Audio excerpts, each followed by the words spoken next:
the rudder! Raise the sails! Raise the sails! Captain, an unidentified ship is approaching. Over. Roger. Wait, is that an Enterprise sales solution? Reach sales professionals, not professional sailors. With LinkedIn ads, you can target the right people by industry, job title, and more. Start converting your B2B audience today. Spend $250 on your first campaign and get a free $250 credit for the next one. Get started today at linkedin.com/campaign. Terms and conditions apply. Hey, it's Paris. You know I love sparkly things, right? Like stars. Duh. And thanks to Hilton and AutoCamp, I just slept under them.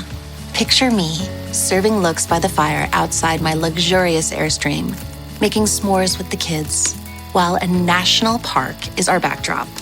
The great outdoors meets Hilton hospitality. That's hot. Explore all the new ways to stay at Hilton.com. Hilton for the stay. Hey guys, and welcome to another fantastic episode of the Financial Freedom Podcast. If you are looking to become a high-profile speaker or get into public speaking, thought leadership, I'm really excited to introduce Cam Beaudoin from Toronto, Canada. And he is the founder of The Frequent Speaker. He's going to talk to us how he gets clients booked on stage, how coaches, entrepreneurs can use speaking to grow their business, and how he built a speaker booking agency that gets clients 5 to 10 stage invites a month. So that's you. Stay tuned, and I'm really happy to have him on. Cam, welcome. Thanks so much for having me on. It's great. I mean, I'm super excited to talk about this topic. It's always a great time. Yeah. And I really love this idea of thought leadership, brand. You get authors, coaches, entrepreneurs in front of stages. How did you get it to this position that you're in today? So I'm not sure when you think of a software developer, you probably don't think of the guy who's going to be like, oh, me, I want to be up on stage. But that was me. I started off at IBM actually, and I was a coach trainer there for disability inclusion and accessibility. So I was a developer, and I would build websites with this in mind. And I kept getting asked by other people in different various teams saying, hey, can you come teach us how to do that? Teach us. So I made that my thing. And then IBM started to send me off to stages to go and speak and maybe even bring in clients as well for IBM, kind of make everybody aware that IBM is now handling these kinds of tasks or this type of work.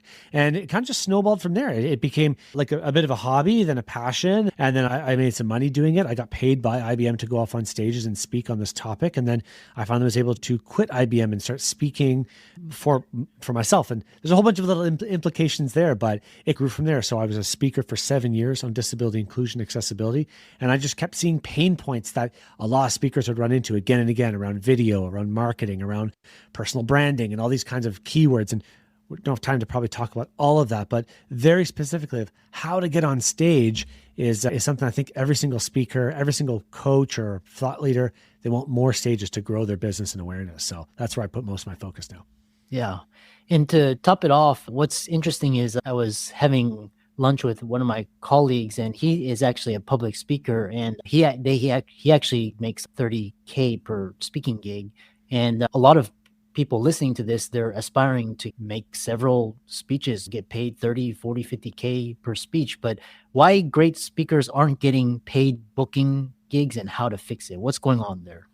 So the main thing that I noticed, like the clients that I work with that are the most successful, they have a very clear offer. Okay, so it all comes down to what are you known for? What do you want to be known for? Where do you hang your hat? Where does that flag get planted? And are you able to stand behind that and say, this is what I speak on? You're not wishy-washy. You're not saying yes to every single speaking opportunity that comes your way. And especially if you want to start to be known for $30,000, $40,000, $50,000, your stuff has to be timely. It has to be important. It has to transform audiences. It has to make a really big difference. So people who speak on like leadership coaching as this blanket term for being a good speaker, what is that? What is leadership coaching and training? That's a lot different than saying, I will transform $25 million per year revenue businesses to reach the next level up to 50. That's attractive because you're able to really quantify what you speak on. And your friend probably does exactly that. Like he has a very specific thing he speaks on and people want him just for that. And so there's probably a category of one that's created out there. And what's going on where people like this, you have that one end where you're basically like a Tony Robbins or a high profile, but then the other one is where you're landing speaking gigs. You could be paid, it could be, or you're landing high profile, but it's very inconsistent. It's like you can't plan it. It's like maybe one a year, maybe it's zero. What's going on there? I think a lot of people don't realize that when you're building a speaking business, you're growing a business. And so if we were to forget the world of speaking, if the product was a water bottle or something like that, then there would be no doubt that you have to do marketing, you have to do advertising, you have to get it in the hands of influencers or Costco or something like that. You'd have to do the work to put this in the right places so that people see it, then buy it. And I think what happens is that a lot of us who go out and speak on stage, we think that we're super famous. Oh, I've had 500 people listen to a talk at a local business or something like that. They brought me in for their quarterly sales call and there's 500 people on the webinar. I'm famous, right? People think that. But then out there in the world, you forget that nobody knows who you are. You go one event that's nearby or similar and you're like, who are you? You have to restart every single time.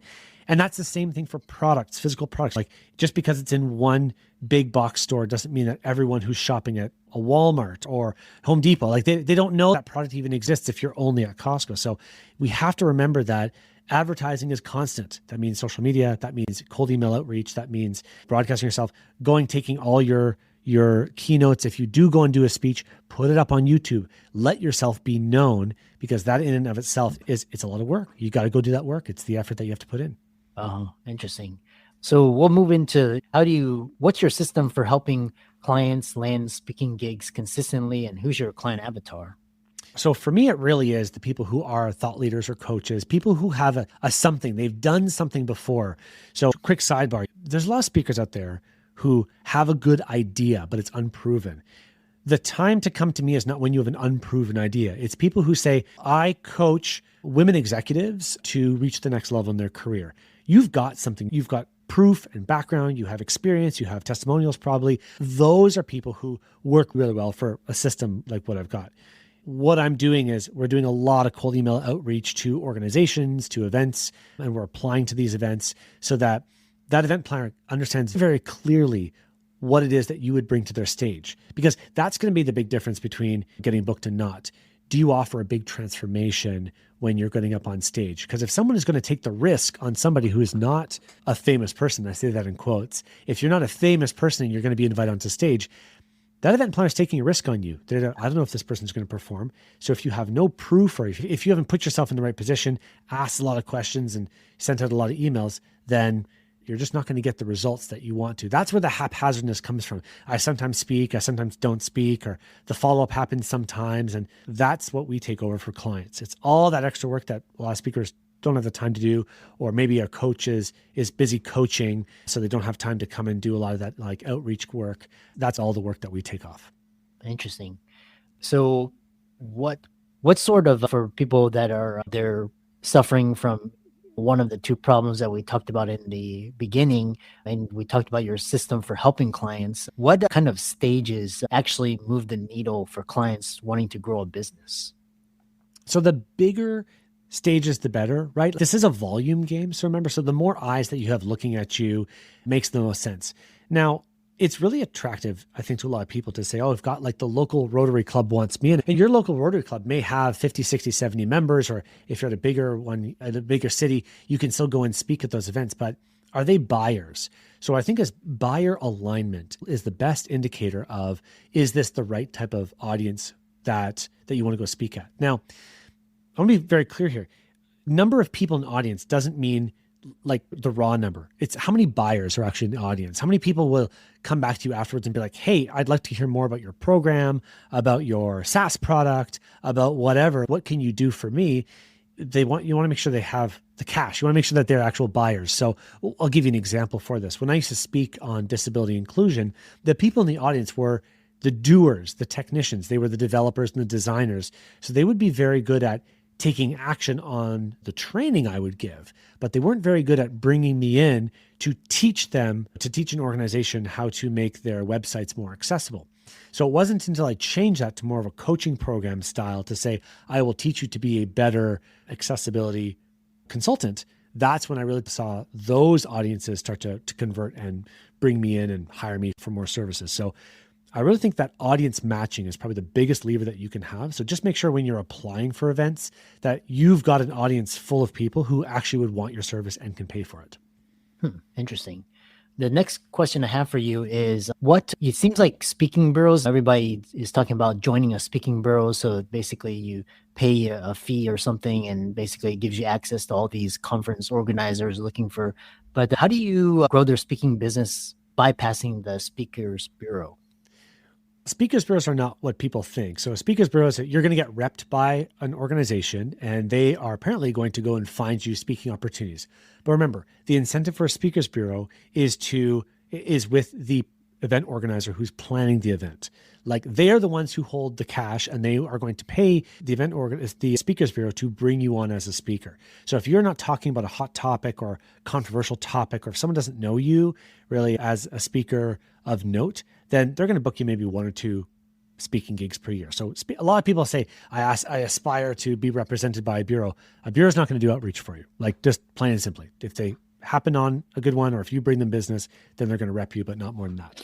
I think what the fear is that a lot of speakers don't want to do sales by themselves. They feel nervous about, I don't know how to run this part of my business, or like following up with event organizers. So if you want to do this yourself, it's very doable. Just start to become known for one thing and get out there and go and do more outreach than a speakers bureau ever will. Because speaker bureaus are also going to take a 20 to 30% cut off of every single gig that you offer. So if you're a speaker who hasn't proven a $15,000 speaking fee, then you're probably not worth their time, because think about it, right? Like $15,000, if they're taking 30%, they're like you'll get $10,000 as a speaking fee. And that may be a lot to you. That may be a little, but it's those people who are really like if you're only earning $5,000, they're just not going to find the opportunities for you. Interesting. And what's the biggest myth people believe about getting booked to speak? I think one of the biggest myths that people have around speaking, it's that if you speak to everybody about everything, that you're going to get more speaking opportunities. It's the biggest myth. Like one person may come to you about gardening and the next person is going to talk to you about like IT stuff. And it's just all these various topics. And if you're just talking about a bunch of stuff that you like talking about, you're not known for one thing. So the more focused you can get in what you speak on and who you speak to and how you can solve their problems, the better the opportunities are. I'll give you an example to that. I'm working with a speaker right now who she used to play hockey professionally, okay? And when she exited due to health reasons, and she had a family and all this kind of stuff, when she exited sports, there was a bit of a crisis inside of her. So she went through an identity crisis. And now what she speaks on is exactly that problem to other sports organizations. Because a lot of professional athletes, once they exit the sport through injury, or maybe they just age out, stuff like that, their identity was the sport. And now they no longer have that sport. So unless they're going to go into coaching or maybe the professional associate, they're going to become a used car salesperson. There's not a lot of NFL references if you're going to do used car sales. So she helps those athletes transition out in a way that feels better. So she'll go in and speak at sports organizations about that. Very successful. She has a very clear audience that she wants to speak to. She has something that's very relevant to them. She only wants to focus in on that. It's not like she's talking also about mindset and investment portfolios afterwards. She's very clear on, I want to help athletes transition out of sports when they're going through that shift. Very easy to market her as a result. So I think that's the biggest thing. Find a lane, pick a niche, talk about that, and then you can exploit that for as long as you need. And the more people I talk to, it's all about, especially what you're talking about, the niche, stay in your lane, your product offer, who's your client avatar, and just so talk about how your speaker booking agency differs from others and some of the successes. I know you mentioned the previous, and getting clients 5 to 10 stage invites a month. So I think it really starts with that very first call. The reason the most successful speakers that we work with, like I said, they come in with a pretty clear offer already. They need a little bit of massaging, but it's not too much. It's when somebody comes into the program and says something along the lines of, hey, I won a speaking award in college, right? I'm a good speaker. Okay, what do you speak on? And they're a little bit wishy-washy about that. So that is always those are always the hardest people to work with. So part of what we do on that very first call is really get clear on who we're going to be doing outreach to and if it feels comfortable for the speaker. And I tell people up front, if we were to get you 30 opportunities speaking to this one avatar over the next year, or even beyond that, is that something that you would love to do? Because if you don't love speaking to that audience, if you don't really feel comfortable, if that's not really good, then it's like, why are we doing this work? Then we got to go back to the drawing board and really refine that more. So that's probably the biggest differentiator, is really getting super, super clear on who you want to speak to about what and what problems they have. Now, it doesn't mean later on you can't grow that, right? You can expand your market, right? Let me give you an example of maybe another speaker I work with. So this speaker talks about Disney. In Disney, everybody, very brand recognizable, but he specializes in helping organizations use the Disney mindset on creativity and innovation.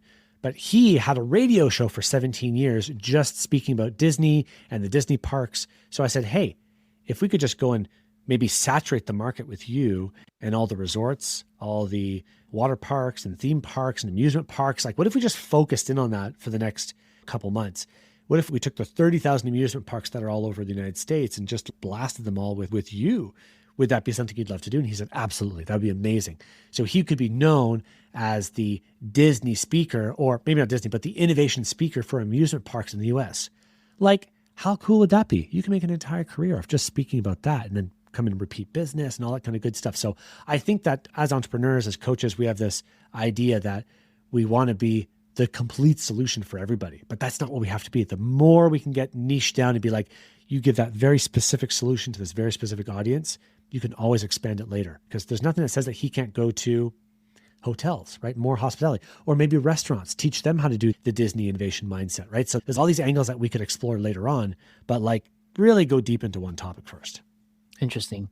We have a question from the audience, and one of it is talking about what's the difference between getting booked via a speaker's bureau versus a booking agency. The big difference between a speaker's bureau and a booking agency is you're keeping all the cash. That's the big thing. So if I'm putting people on $10,000 to $15,000 stages, they're keeping all that. I work on a retainer model, and I'm helping other parts of the business too, because a lot of speakers also, they are unaware that when you get on a sales call, there may be like a couple of people you got to go through. You may be creating an opportunity rather than applying for a set opportunity that's already out there. So think of it this way. Given the example I just gave about Disney innovation, if he wants to go and speak at an amusement park, they may not be hosting a big event. They may be looking for somebody to go train them. And that is a speaking opportunity. So that's probably the biggest difference. A speaker's bureau is taking a big cut, like I said, 20, 30% off of your speaking fee, and they'll place you in something. But I want to just mention something that's worth mentioning. CES, the big electronics tech conference, right? Yeah. Right now it's August of 2025. They're currently booking for January of 2028.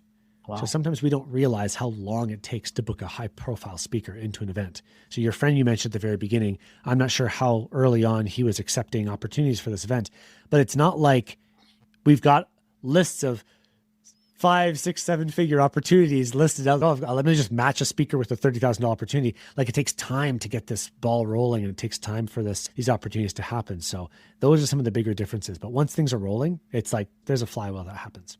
Yeah, interesting. And if people wanted to learn more from you and contact you about joining your agency, getting booked more, getting more information, how can they connect with you and contact you? Probably the best way to find me is thefrequentspeaker.com/financial freedom. Got that tagged for here. So anyone who comes in, if you go to thefrequentspeaker.com/financial freedom, and there'll be some assets there, some information, and just more about how to contact me there. Yeah, excellent. And again, thanks so much for coming on. I know the audience really enjoyed hearing more about the work that you do. Keep it up. And thanks so much for coming on. Great. Thanks so much.